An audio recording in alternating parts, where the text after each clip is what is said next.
Many people say that the greatest comic book duo of writers and artists, technically, is Jack Kirby and Stan Lee. But in that debate, many people always say, it's always arguing what's the greatest creation? Is it the Avengers, the X-Men, Fantastic Four, Iron Man? All these other characters.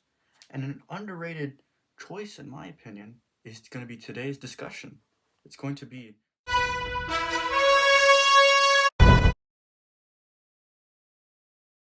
So, today's review will be of Sergeant Fury and his Howling Commandos Epic Collection trade paperback that I got.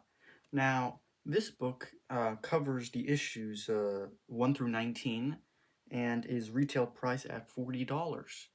Now, I really enjoyed this book very thoroughly, and later in this video, I will be going into my semi in-depth review. So, spoiler warning here, I guess, for a comic that came out over 80 years ago, or 60 years ago, I would say. Um, this book is very nice because you get these characters that aren't really well. I mean, they are semi well known because Nick Fury is created the Avengers in the MCU, and Dum Dum Dugan, if you remember him from what's it called, the Captain America, the First Avenger.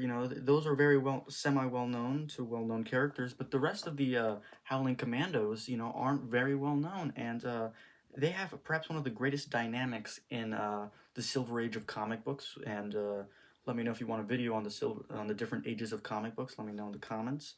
But it's a very interesting comic overall. But I guess I should start going into my review and my breakdown of it. So this comic has about I think 7 or 8 characters in total that are really prominent in it. You have the main Howling Commandos, which consists of Sergeant Fury, Corporal Dum Dum Dugan, and the rest are privates. It's Rebel Ranston, Izzy Cohen, Dino Magnelli, Gabriel Jones, and Jumpin' Junior. And the first 3 issues are basically very fun, very Nazi villain of the week, and it's a bit dialogue tense, but it is still very much worth it because it's not as dialogue dense as other Silver Age comics at the time. Um, no, but I believe it's issue 3 where there's a big permanent change in the comic entirely, and it sort of does change the vibe of the comic overall.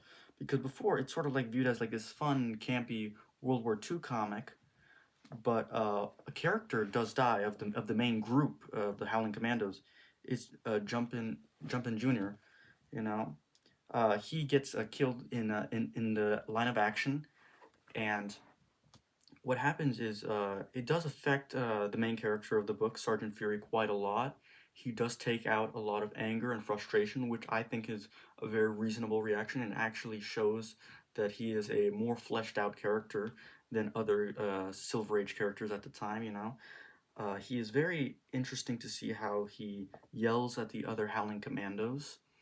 Um, and later in the series, they have a replacement because they have a missing member.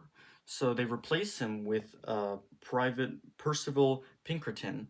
If you don't, I think he is in Captain America, the First Avenger. He is the British guy. He wears like this beret and all that stuff. He's very interesting to see when all the Howling Commandos sort of not do not trust him right away, but as the war goes on, they slowly grow more fond of him and they finally treat him as one of their own. Which is a very fun and interesting part of like brotherhood and family when it comes to this comic book that I think was very well put into it. And it does make sense because Jack Kirby, the artist at the time, did fight in World War II, and you can probably see he did put quite a lot of effort into this comic, which I do like, and I think is very nice. Uh, but one of the best parts of it is actually the unlikely romance between Sergeant Fury and his British nurse girlfriend, Pam Hawley. Now, it's a very nice romance because Nick Fury is a very rough around the edges, tough guy, uneducated. while Pam Hawley is a very educated woman, she's smart, she's sweet, she's kind. And as the comic progresses, we see Sergeant Fury slowly fall more and more in love with her.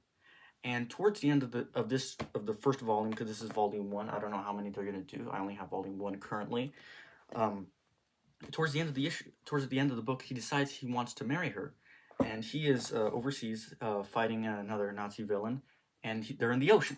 They're fighting, and they fall into the water, and he drops the ring. And so as he fights, he tries to swim and get back the ring, and everything resolves. He decides when I get back to England, I'm going to propose to her and make her my wife. I'm going to make an honest woman of her, you know. And when he gets back, there's a terrible, terrible thing because during that time period in World War II, Britain was being bombed quite often, and she dies. And we can see towards the end, because towards the end of the book, how hard he takes it, and they will probably go more in depth into that in volume two. But that is a very interesting and sad part of the book that was surprisingly dark for the time period this comic came out, because this was the 60s and not many comics went too much into permanent deaths, yet they made an effort to make it a lot of the deaths permanent in this book.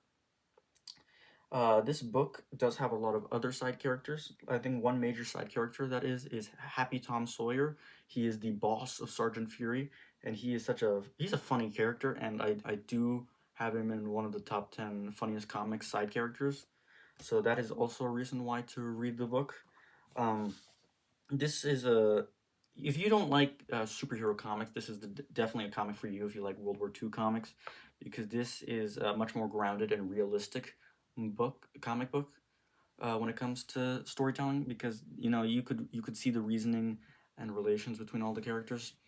My personal favorite character in this is probably Dino Manelli. He's an Italian actor in this, and he's a soldier underneath Sergeant Fury. I just find him very funny, and he's a very interesting character. And there's an issue in the book where he has to pretend to betray the commandos, and the backlash between the commandos and this occurring is very fun to see. I won't spoil too much of that. That I think you should go into seeing itself. It's very interesting.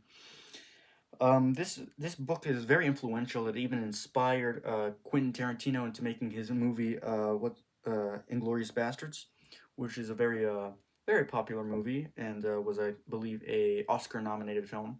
And I think Christoph Waltz won an Oscar for that movie, supporting actor. But I won't go too in depth in that movie. My personal rating is this is like a 9.5 because I just really enjoyed it. I really enjoyed it. It reminds me a lot of the war movies me and my dad used to watch all the time. It's a great little comic book, but I guess my personal rating is 9.5. But when it comes to the general audience, I think it's more along the lines of a 7 to 7.5 area. But I do recommend this book. I will be picking up volume two. I know it's been out for a while, but it's not in my comic store. So when I do get it, I will be buying that, and I will be doing a review. That's, I guess, the end of that review. Let me know if you want me to review other movies, TV shows, comics, and let me know your thoughts. If you have read this comic, this trade paperback, let me know if you like it. Maybe I'm wrong. Maybe this is one of the worst comic books you ever read. But let me know in the comments. This is I guess my first review. I guess like and comment down below what you think. All right, have a good night.